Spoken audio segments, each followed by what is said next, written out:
नमस्कार दोस्तों। पेशावर का एक बाज़ार है, उसका नाम है किस्सा ख्वानी बाज़ार। पेशावर का मतलब आप समझते हैं, नई पीढ़ी के लिए भी कोई ऐसा अनोखा नहीं है। अब वो पेशावर जो है वो अपनी पुरानी बातों की वजह से तो नहीं जाना जाता। अब वहाँ पर अक्सर बम विस्फोट या ऐसी चीज़ें ख़तरनाक किस्म की वो खबरों में आ जाता है। लेकिन ये किस्सा ख्वानी बाज़ार की बात है, और किस्सा ख्वानी बाज़ार में बहुत सारे किस्सा गो ऐसे होते थे जो किसी किस्से को, किसी स्टोरी को अपने अंदाज में बयान किया करते थे। और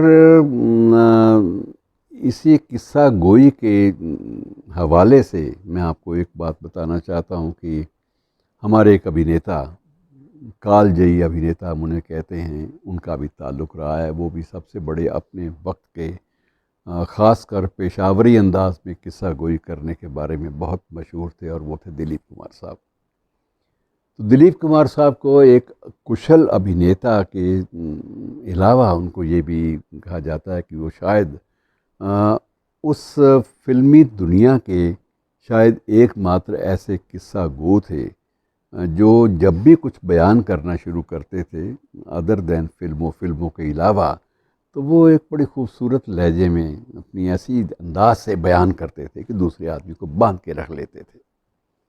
उनके बारे में अमिताभ बच्चन साहब की एक बात याद आती है कि अमिताभ बच्चन ने एक बार उन्हें याद करते हुए संस्मरणों में एक बात कही थी कि जैसे हम लोग बीसी, ईसा से पहले और ईसा के बाद, इसके इसके हवाले से, इस नाम से हम कई बार जो वर्ष हैं उनको याद करते हैं कि बिफ़ोर क्राइस्ट, इतने वर्ष बिफ़ोर क्राइस्ट, या 500 वर्ष बिफ़ोर क्राइस्ट, या सीई के माध्यम से।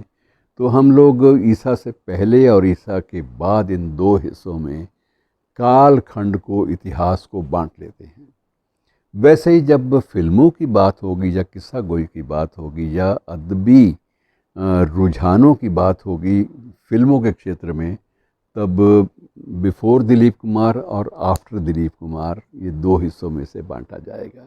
मतलब अपने एक पूरे के पूरे युग पर, एक पूरे अध्याय पर दिलीप कुमार साहब का इतना सशक्त अधिकार था जिसका जिक्र अमिताभ बच्चन ने किया है। और उनका अंदाज़, जिन्होंने उनको देखा है, सुना है, वो भी आप समझ जाइए कि जब कोई भी पुराना संस्मरण भी याद करते थे तो संस्मरण याद करते वक्त भी वो इस ढंग से उसको बयान करते थे मानो कोई बड़ा दिलचस्प किस्सा आपके सामने पेश करने जा रहे हैं, और बड़े आप रुचिकर तरीके से उस बात को सुनेंगे, और वो आपके जहन में धीरे धीरे धीरे धीरे उतरनी शुरू हो जाएगी, वो बात जो बात दिलीप कुमार साहब बयान करते रहे हैं। और मित्रों, ये भी एक खूबसूरत बात यह है कि जब भी हम बात करते हैं इसी पेशावर के एक और कद्दावर शख्सियत की, उसी इलाके की शख्सियत की, तो उस वक्त हमें खान अब्दुल गफ़ार खान भी याद आते हैं। पख्तून गांधी भी कहा जाता था। और पख्तून गांधी एकमात्र ऐसे मुस्लिम थे, पाकिस्तानी नागरिक थे, जिन्हें भारत रत्न मिला था। और ख़ूबसूरती की बात यह है कि दिलीप साहब अकेले ऐसे हिंदुस्तानी थे जिन्हें पाकिस्तान का सर्वोच्च सम्मान, जो भारत रत्न के बराबर है, इम्तियाज़ पाकिस्तान, तो वो उनको दिया गया था वहाँ की हुकूमत की ओर से, क्योंकि उनका जो उनकी पृष्ठभूमि थी वो पेशावर की थी।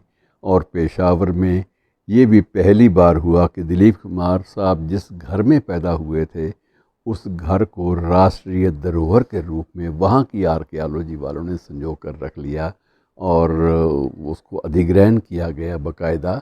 और उसको मुआवजे की राशि, जो भी वहाँ पर कब्ज़े में, जिनके कब्ज़े में था, उनको बाकायदा वहाँ की सरकार ने मुआवजे की राशि भी दी, और इस तरह से उसको एक राष्ट्रीय स्मारक के रूप में संजो कर रख लिया। तो ये उस पेशावरी किस्सा गो की एक बड़ी खूबसूरत बातें हैं, कुछ उनकी ज़िंदगी से जुड़ी हुई, जो आपने आज मेरे साथ बांटी हैं और मैंने आपके साथ बांटी हैं। शुक्रिया।